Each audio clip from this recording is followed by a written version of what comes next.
Hi friends, welcome back to my channel. ఈరోజు మీకు ఈ సీరియల్లో ఏం జరిగిందో తెలుసుకోవాలి అనుకుంటున్నారా? అయితే వెంటనే మనం సీరియల్లోకి వెళ్ళిపోదాం. ఇక కావ్య అయితే పెద్దవాడికి టాబ్లెట్స్ని అలాగే మంచినీళ్ళని తీసుకొచ్చి ఇస్తూ ఉంటుంది. ఇంతలో ఇద్దరు బ్యాంకు వాళ్ళు ఆ ఇంట్లోకి వస్తారు. వెంటనే రాజ్ పైనుంచి కిందకి దిగుతూ వాళ్ళని చూసి షాక్ అయిపోతాడు. సుభాష్ అయితే, ఎవరండి మీరు ఇలా వస్తున్నారు అని అడగడంతో, చూడండి మేము బ్యాంక్ నుంచి వస్తున్నాము.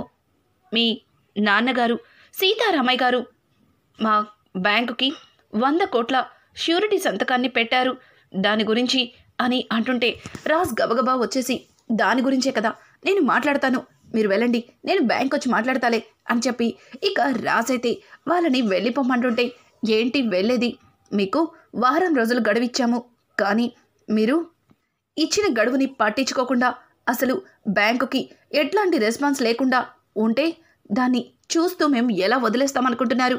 అయినా మీకిచ్చిన వారం రోజుల గడువు పూర్తయిపోయింది. అందుకే మీ తాతయ్య గారు పెట్టిన ష్యూరిటీ సంతకం ప్రకారం ఈ ఆస్తులని జప్తు చేస్తాము అని చెప్పడంతో ఒక్కసారిగా ఇందిరాదేవి, ఏం మాట్లాడుతున్నారు, ఈ ఆస్తులని జప్తు చేయడమేంటి అని అంటుంటే, చూడండమ్మా, మీకు విషయం తెలిసినట్టు లేదు. సీతారామయ్య గారు వాళ్ళ స్నేహితుడిని నమ్మి 100 కోట్లకు ఈ ఆస్తిని ష్యూరిటీగా సంతకం పెట్టారు.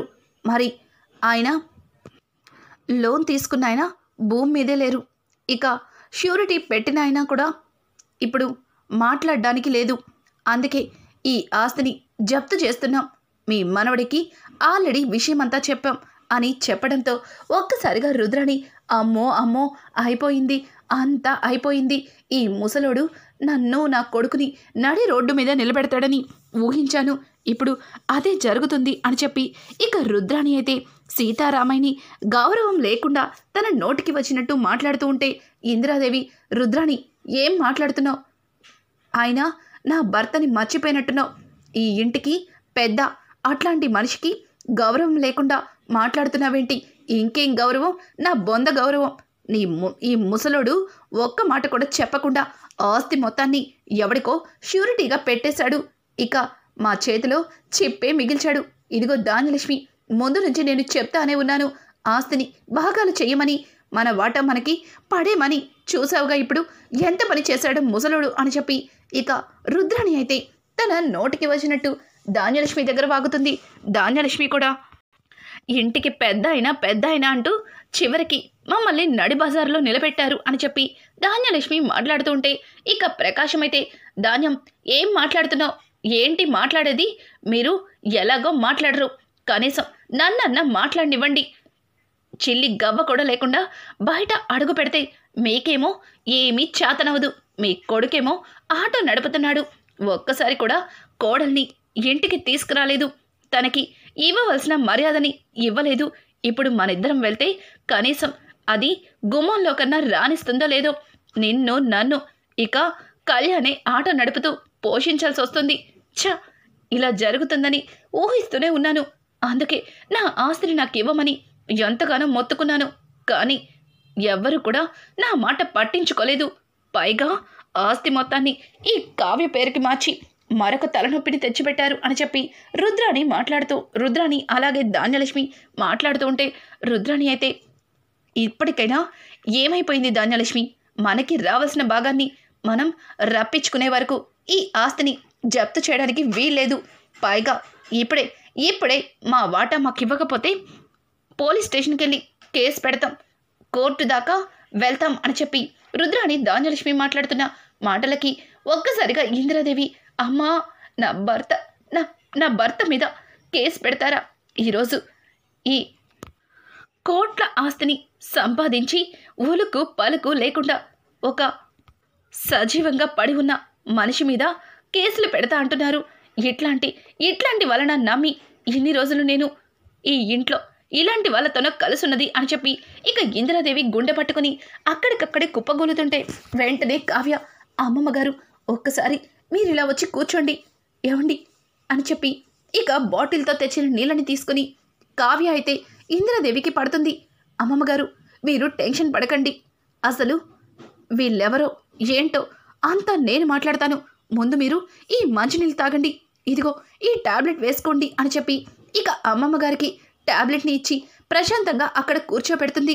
చూడండి అమ్మమ్మగారు, మీరు కాసేపు ప్రశాంతంగా ఉండండి అత్తయ్య అని చెప్పి ఇక అపర్ణని ఇంద్రాదేవికి అప్పగించి కావ్య ముందుకి వస్తుంది. చూడండి, మీరు బ్యాంక్ నుంచి వచ్చారా? ఏ బ్యాంక్ నుంచి వచ్చారు? అసలు మీ బ్యాంక్లో మా తాతయ్య గారు నిజంగానే 100 కోట్లకి షూరిటీ సంతకం పెట్టినట్టు ఏవి డాక్యుమెంట్స్ అని చెప్పడంతో వెంటనే రాజు వైపు చూసి, ఏంటి సార్ ఈవిడ ఇలా మాట్లాడుతున్నారు?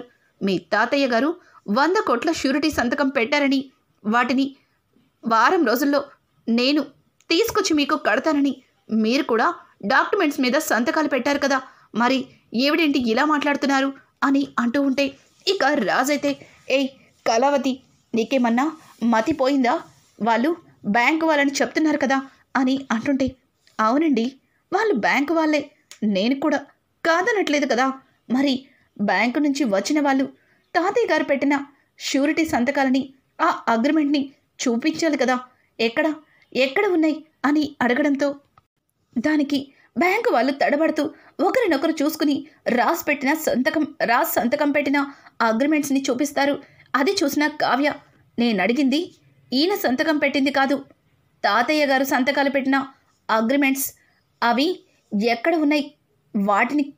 వాటిని చూపించే కదా మీరు ఈయనతో సంతకం పెట్టుకుని ఉంటారు, మరి అవి ఎక్కడ అని అడగడంతో దానికి రాజ్, నేను అవేవి చూడలేదు కళావతి, వాళ్ళు తాతయ్య గారు చెప్పిన మాట విన్న తర్వాత తాతయ్య గారి మీద ఉన్న నమ్మకాన్ని గుర్తుపెట్టుకుని సంతకం పెట్టేశాను అని అంటుంటే ఇక ఆ డాక్యుమెంట్స్ చేత్తో పట్టుకుని, ముందు మా తాతయ్య గారు సంతకాలు పెట్టిన షూరిటీ డాక్యుమెంట్స్ ఎక్కడ ఉన్నాయి వాటిని చూపించండి, అప్పుడు మీకు మీరు అడిగినట్టుగానే 100 కోట్లు కట్టేస్తాం అని చెప్పి కావ్య అడిగిన మాటలకి ఇక ఆ బ్యాంకు నుంచి వచ్చిన ఇద్దరు ఒకరినొకరు చూసుకుంటూ తడబడుతూ ఉంటారు.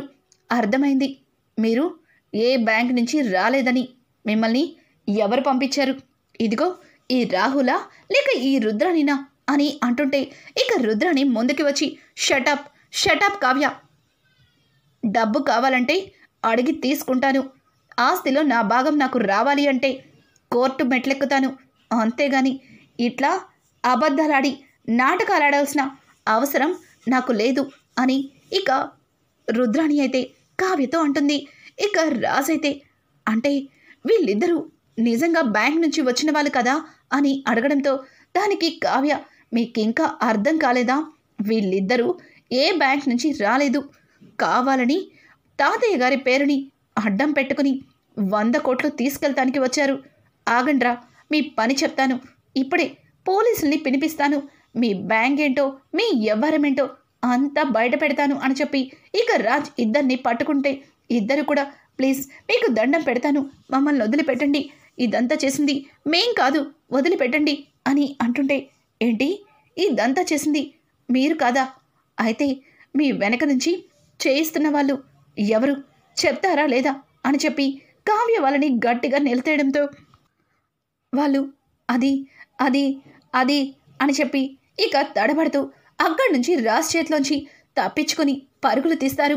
వాళ్ళ చేతిలో ఉన్న ఫైల్స్ని అక్కడే పడేస్తారు. ఇదంతా చూసిన రాజ్ అయితే చాలా ఆనందపడతాడు. ఇంకా అపర్ణ, ఇందిరాదేవి, రాజ్, అలాగే ప్రకాశం, ఇక సుభాష్ అందరూ కూడా కావ్య దగ్గరకు వచ్చి, శభాష్ అమ్మ కావ్య, నీ ధైర్యానికి నీ చాతచక్యానికి మెచ్చుకోకుండా ఉండలేకపోతున్నాను. వాళ్ళు ఒక్క మాట చెప్పడంతో రాజ్ నిజంగానే గుడ్డిగా నమ్మి ఈ డాక్యుమెంట్స్ మీద సంతకాలు పెట్టాడు. కానీ నువ్వు ధైర్యంగా నిలబడి అసలు వాళ్ళని నిలదీసావు, నిజమేంటో వాళ్ళ నుంచి రాబట్టావు అని అంటుంటే, మావయ్య గారు, తాతయ్య గారున్న పరిస్థితిని అడ్డం పెట్టుకుని ఇట్లాంటి వారు 100 రకాలుగా వచ్చి మనల్ని మోసం చేయాలని చూస్తారు.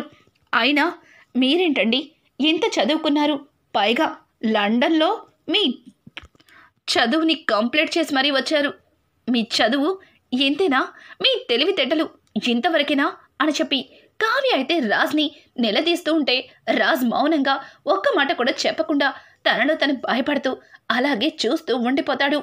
ఇంకా కావ్య అయితే ఇందిరాదేవి దగ్గరకు వచ్చి, అమ్మమ్మ గారు, తాతయ్య గారు ఎప్పుడు కూడా ఇట్లాంటి పొరపాట్లు చేయరు.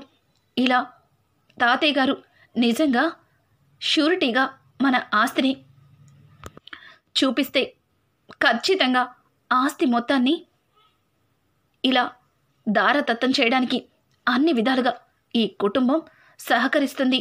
మీరు ఎప్పుడూ కూడా ఇలా బాధపడుతూ మీ ప్రాణాల మీదకి తెచ్చుకోవద్దు. ఆయన మీ బావ తిరిగొచ్చేసరికి ఈ చిట్టి హారతి ఇవ్వాలి. అలాగే లోపలికి తీసుకొచ్చి మీ బావతో కూర్చుని బోలెడన్ని కబుర్లు చెప్పాలి. మరి అంతవరకు మీరు ధైర్యంగా ఉండాలి కదా. ఇలా చిన్న విషయానికి దిగజారిపోతే ఎలా అని చెప్పి ఇంకా కావ్య అయితే ఇంద్రదేవితో మాట్లాడుతున్న ప్రతి మాటకి రాజ్కి కావ్యని చూసి ముచ్చటేస్తుంది. తరువాత కావ్య అయితే రుద్రాణి దగ్గరకు వచ్చి, రుద్రాణి గారు, మీకు ఈ ఇంటితో ఎట్లాంటి బంధం ఉందని, ఆస్తి కోసం కోర్టు మెట్లెక్కుతానని పెద్ద పెద్ద శబదాలు చేస్తున్నారు. పైగా తాతయ్య గారికి ఏ మాత్రం కూడా గౌరవం ఇవ్వకుండా ఇలా నోటికి వచ్చినట్టు మాట్లాడుతున్నారు. ఒక్కసారి మీ పుట్టుకని గుర్తు చేసుకోండి. అసలు మీ తండ్రెవరో మీరు గుర్తు చేసుకోండి. మీ నాన్నగారు ఈ ఇంటి గుమస్తా అన్న సంగతి మర్చిపోతున్నారు.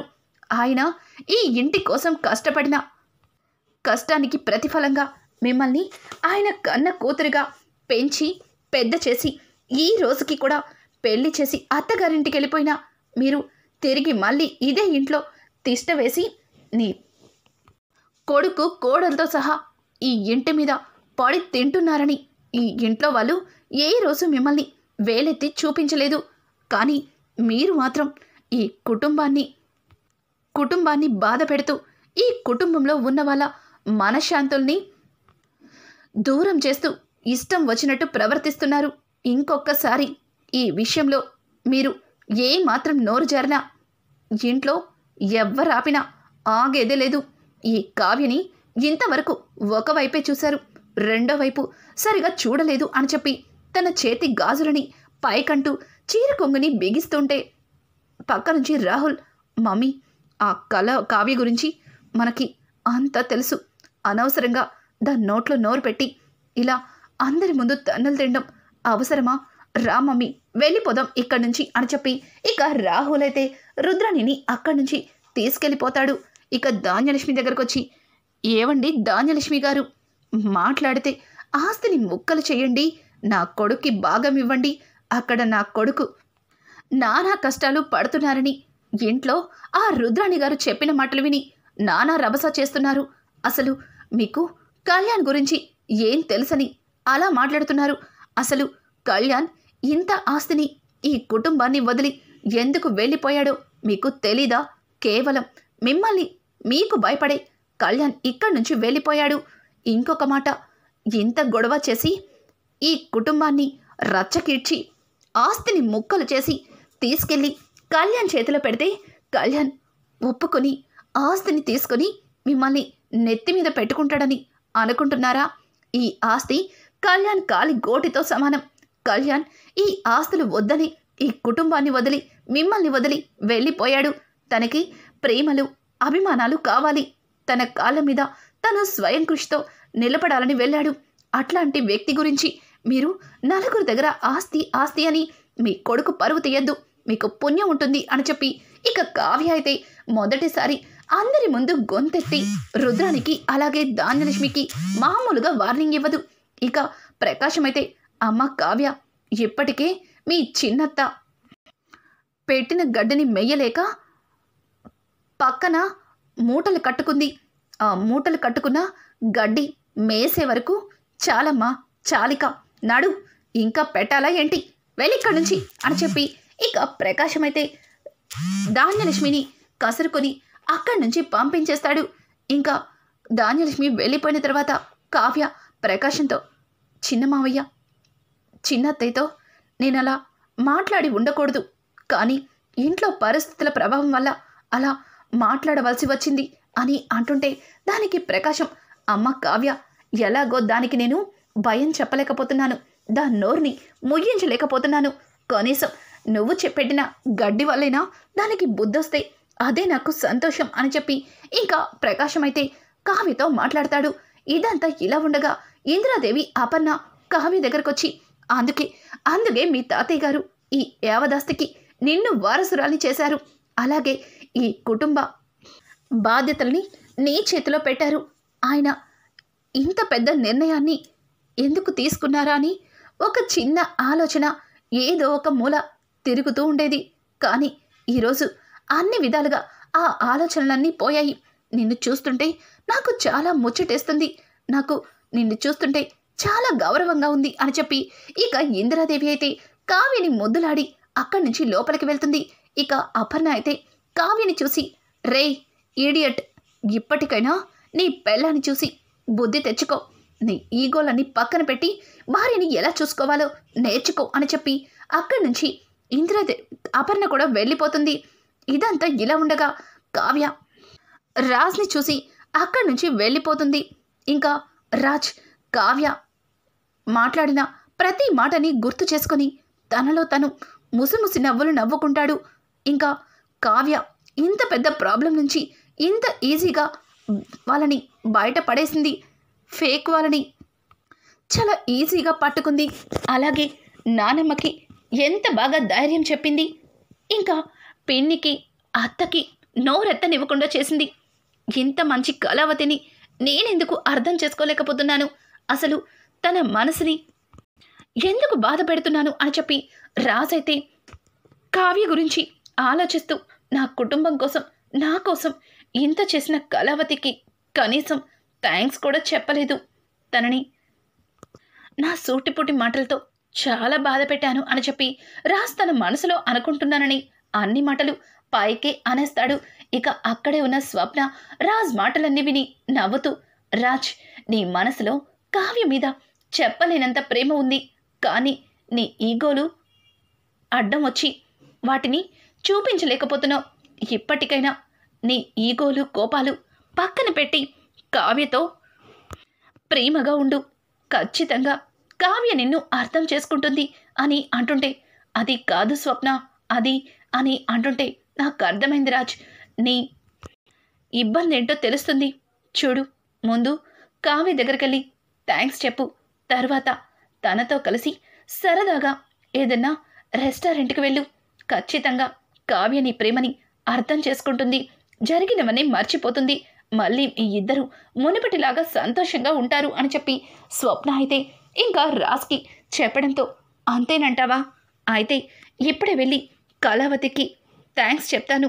అలాగే తనని రెస్టారెంట్కి కూడా తీసుకెళ్తాను అని చెప్పి రాజ్ గబగబా పైకి వెళ్ళి చూసేసరికి కావ్య మొత్తం ఫ్లోర్ క్లీనింగ్ చేస్తూ ఉంటుంది.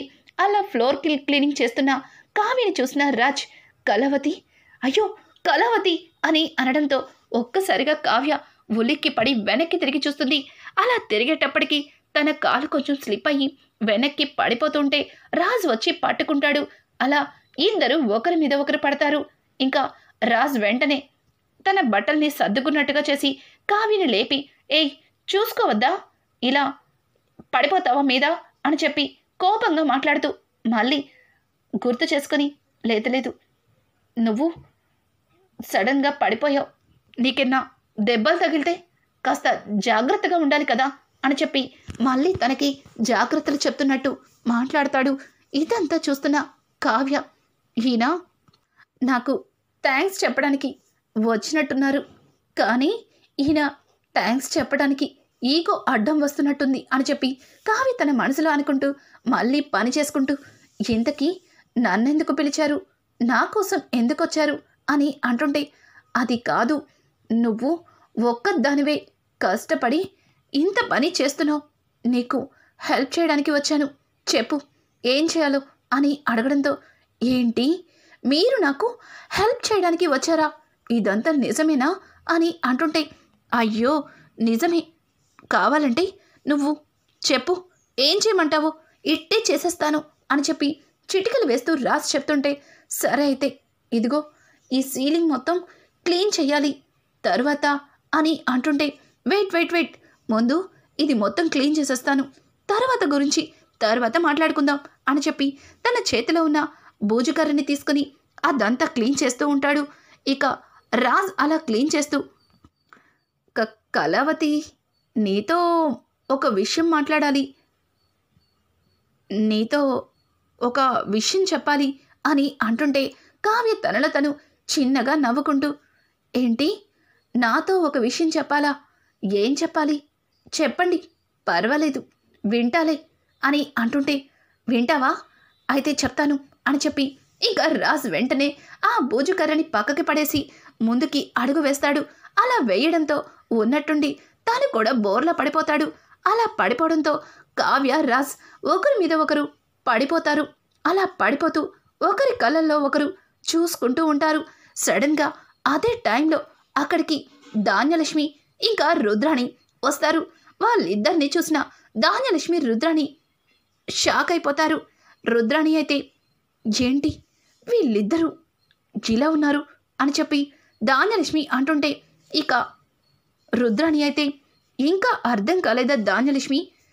కావ్య ఈ ఆస్తి కోసం ఆ ఫేక్ వాళ్ళని పట్టుకొని దులిపేసింది కదా, దాంతో రాజ్కి వెనలేని ప్రేమ పొంగుకొచ్చినట్టుంది, ఆ ప్రేమని చూపిస్తున్నాడు అని అంటూ ఉంటే, ఇక ధాన్యలక్ష్మి, చిచ్చి, ఏదన్నా ఉంటే తలపేసుకోవాలి కానీ ఇలా అందరూ చూసేలాగానా అని ధాన్యలక్ష్మి మాటలతో ఒక్కసారిగా ఇద్దరు ఉలిక్కి పడతారు.